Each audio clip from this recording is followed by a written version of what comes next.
Hello everyone, welcome to the session. I think we already completed Fresnel's half period zones and why they are known as half period zones, because you know that the phase difference between first zone and its successive zone, that is second zone, the phase difference will be pi, or it is corresponding to the path difference of lambda by 2, or it corresponds to the time difference of t by 2. T means period, it is half period, therefore it is known as half period zones. You already know this. See, this is the plane wavefront. The plane wavefront, you know that how the plane wavefront is formed when the source is very far away, correct? When the source is at infinite distances, then I will be taking the plane wavefront. It is a point P in front of the plane wavefront. My intention is to find the net amplitude or the net intensity of light due to this entire plane wavefront. Okay, so you already know this. The center of the plane wavefront and the point to be considered is at a distance b, and OM1 will be acts like this portion will be the first half zone and this portion will be the second half zone. Are you getting? This is annular area. Second half zone means not this second circle. It is the area covered between first zone and the second zone is known as second half period zone, and this will be third half period zone, something like that. If you consider many circles here, if this is the last one, then I can call that as the nth half period zone. Okay, the radius of first half period zone is OM1, second half period zone is OM2, third half period zone is OM3. Similarly, nth half period zone is OMN. I have considered like that. Okay, see, remember carefully, this is your zone, therefore radius means you cannot take to this point or to, I am consider radius means it is the maximum possible radius of that zone. Okay, so you can consider the point here. If I consider the point here, then this will become the radius for this zone. Are you getting my point? See, this is the zone, this is the zone. Radius of the zone at this point is this much, correct? Radius of the zone at this point will be this much, correct? Radius of the zone at the initial point will be this much. This is the zone, correct? Radius of the final point will be this much, correct? So I have treated maximum possible radius of that zone.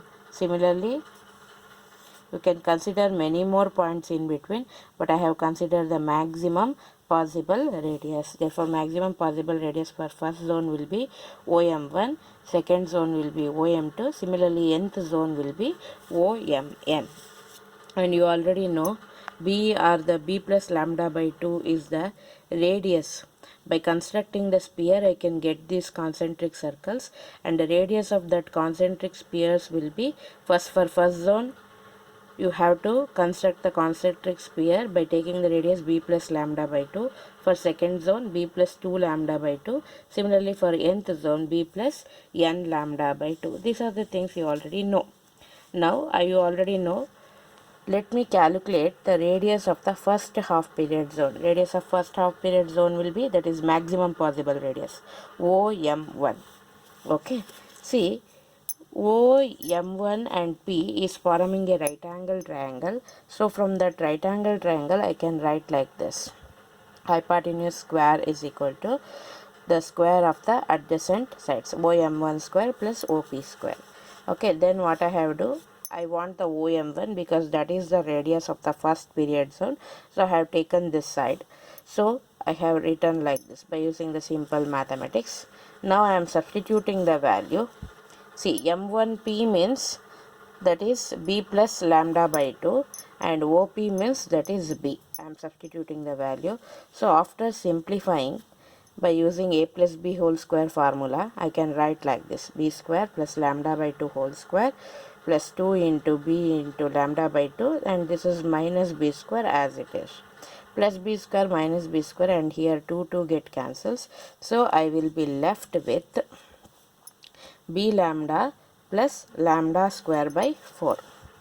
Okay, see, lambda is very small. You know that lambda usually in the order of nanometer or angstrom unit, something like that, correct? Since lambda is very small, I can neglect the lambda square term, so I can write the radius of the first half period zone OM1 square will be b lambda, or this is first half period zone radius, therefore I can call that as r1, and this is particularly r1 square. If you want r1, you have to root this, so r1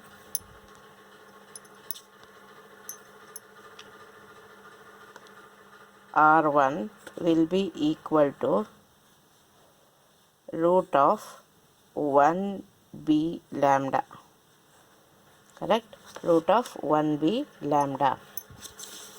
Similarly,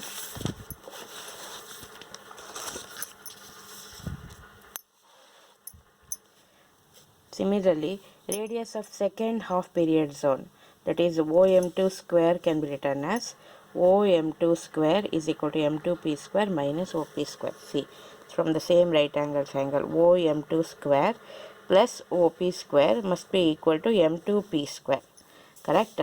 I am using that and I am substituting M2P, that is, that's value is b plus 2 lambda by 2 whole square, again b square, on simplifying by using a plus b whole square formula, again b square and b square will be cancels, inside 2 and 2 get cancels, so you are left with OM2 square is equal to 2b lambda plus 4 lambda square by 4 I will get. Okay, here also lambda is very small, I can neglect the lambda square term, so I will be left with the 2b lambda. This is radius of the second half period zone.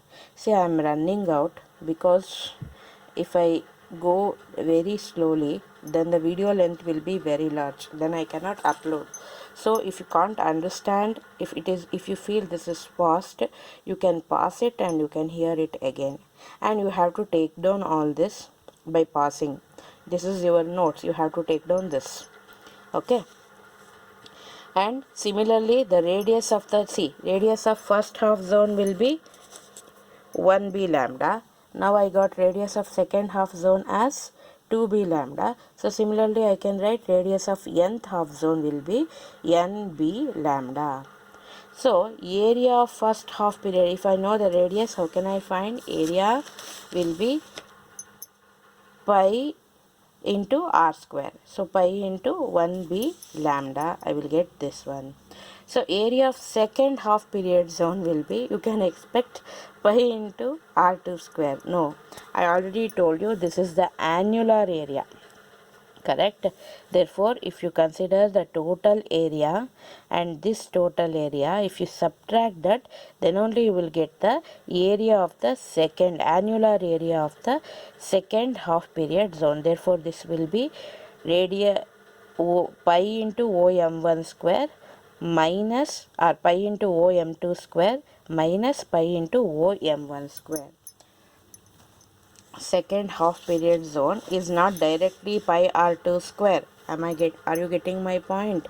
So this is pi into OM2 square minus pi into OM1 square, because this is the annular area. This area and this area, this total area minus this area will get, you get this annular area, and this is your second half period zone. That is what I am writing here. If I substitute here, see, OM2 is 2b lambda and OM1 is 1b lambda. So if I substitute, I will get pi b lambda. See, area of first zone is also pi b lambda and area of second zone is also pi b lambda. You can ask me practically how this is possible.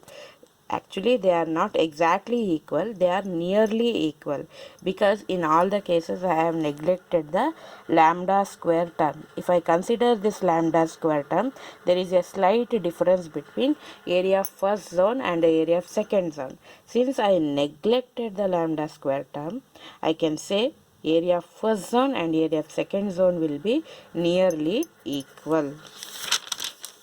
Similarly, you can calculate the area of nth half period zone as pi rn square minus pi r into n minus 1 whole square. So rn square can be written as nb lambda, or n minus 1 can be written as n minus 1 b lambda. So if you simplify this, here also you will get the pi b lambda. So for from equation 1, 2 and 3, you can say the areas of all the Fresnel's half period zone will be not exactly equal. You have to write that as nearly equal. They may ask you this for the 5 marks or 4 marks question or 6 marks question. Show that Fresnel's half period zones will have nearly equal areas. So you have to write this derivation.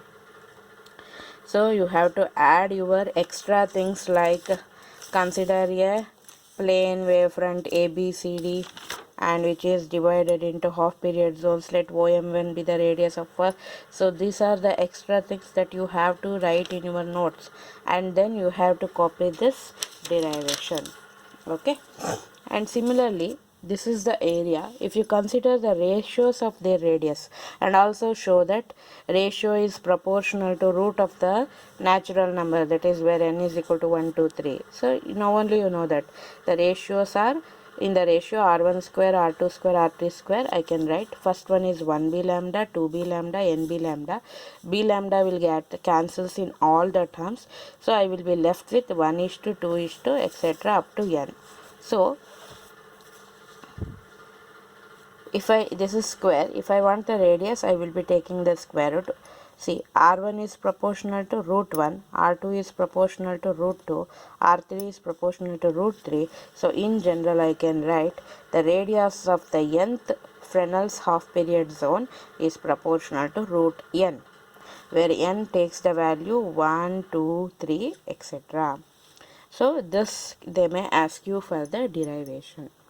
Okay, you have to take down the notes by passing the videos. Now if I won't neglect the lambda square term, then what will be the area of the nth Fresnel's half period zone? Then also I have to use the formula, same formula, pi into rn square minus rn minus 1 whole square. So if I use the same formula, then Rn is nothing but the OM1. See, radius of the nth half period zone will be OMN. Correct? First half will be OM1, second OM2, nth will be OMN. So I can write OMN square is equal to, from the same right angle triangle I can write like this. So if I substitute, I will get b plus n lambda by 2 whole square minus b square. Okay, if I simplify this, I will get nb lambda. This I have neglected earlier. Now I should not neglect. So n lambda by 2 whole square. So similarly, rn minus 1 whole square, radius of the n minus 1th half period zone, I can write it as, from this formula, wherever n is there I can replace that with n minus 1, or if you want you can use the again Pythagoras theorem and you can simplify. Then also you will get the same value, n minus 1 into b lambda plus n minus 1 into lambda by 2 whole square. If I simplify that, I will get n minus 1 into b lambda plus n minus 1 whole square into lambda square by 4. N minus 1 whole square can be written as n square plus 1 minus 2n into lambda square by 4. Now I will substitute this Rn and Rn minus 1 whole square in this formula. If I substitute, I will get pi into nb lambda plus n square, this is nb lambda plus n square lambda square by 4 minus of this one n minus 1 b lambda plus n square plus 1 minus 2n into lambda square by 4. See, nb lambda term and here 1 nb lambda term get cancels. N square lambda square by 4 and here plus n square lambda square by 4 term get cancels. So you will be left with b lambda plus 2n minus 1 into lambda square by 4. This is just a simple mathematics. If I am running out, you please pause the video and go through this simple mathematics. Finally you will get this result, pi into b lambda plus 2n minus 1 into lambda square by 4. See, if I neglect the lambda square term, again I will be get backing that pi b lambda, area of the nth half period zone, and which is equal to first, second, third. Every half period zone will be have this formula. If I neglect the lambda square term. If I am not neglecting, then I have to add this term. Okay, why I am using this? Because this is most important for the next derivation. Next, actually my intention or the Fresnel intention is to calculate the resultant amplitude at P due to the whole wavefront. See, this is the wavefront. Due to this entire wavefront, what will be the resultant amplitude? And if I know the resultant amplitude, I can calculate the resultant intensity. See, Fresnel's, to do this only, he considered these half period zones, and he considered this, since this is a plane wavefront, it will emit a secondary wavelets from each zones. There emits a secondary wavelets, and these secondary wavelets interfere, and you will get some net amplitude here. They may interfere constructively, destructively, constructively, destructively, and you will get the some net amplitude here, correct? And you have to calculate that net amplitude due to entire whole plane wavefront. That is the actual intention.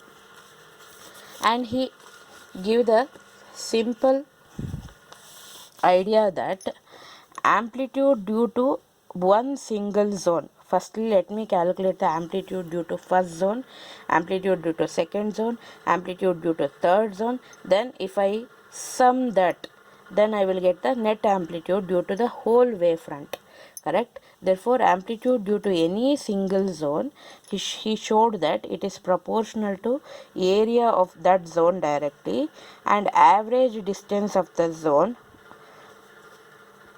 area of that zone directly means it is directly proportional to area of the zone, and which is inversely proportional to average distance of the zone. Why it is considered as average distance? Because zone means, I told you, this is annular area covered, correct? Annular area, correct? If this zone is how much distant from this point, means what you have to do, you have to consider this minimum distance and this maximum distance.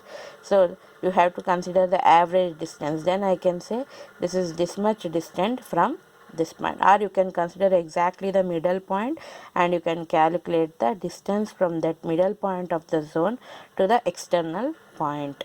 Okay. And obliquity factor. See, what do you mean by obliquity factor? Means,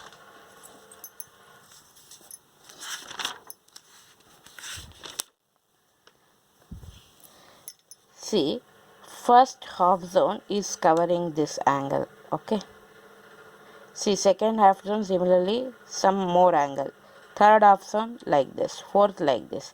So finally for nth half zone, this is the angle. That means angle goes on increases, correct? So angle covered at the external point due to the zone is known as obliquity factor, okay? And if I consider A1 as the amplitude of the first zone, A2 as the amplitude of the second, and AN as the amplitude of the nth zone respectively.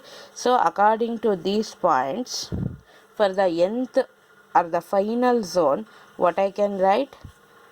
The amplitude of single zone, that is particularly nth zone. You may consider nth zone, first zone, second zone, something like that, but I have considered the nth zone. Nth zone is proportional to, directly proportional to area of that zone. Area of nth zone is given by An, and it is proportional to the, inversely proportional to the average distance. So average distance for the nth zone, I will write DAV of n. And obliquity factor usually it depends on angle as a formula 1 plus cos theta. For nth zone I can write that as 1 plus cos theta n. See, this is the very important point by the Fresnel. He solved, by giving this formula, he solved so many doubts about the Huygens theory. See, as the obliquity factor angle increases, this total is known as obliquity factor. So as the theta increases, what happens to the cos value? Cos value decreases, correct? Because cos 0 is 1, but cos 90 is 0, and cos 180 is even minus 1, correct? That means the value goes on decreases, correct? Therefore, as the theta value goes on increases, the obliquity factor cos theta value goes on decreases, correct?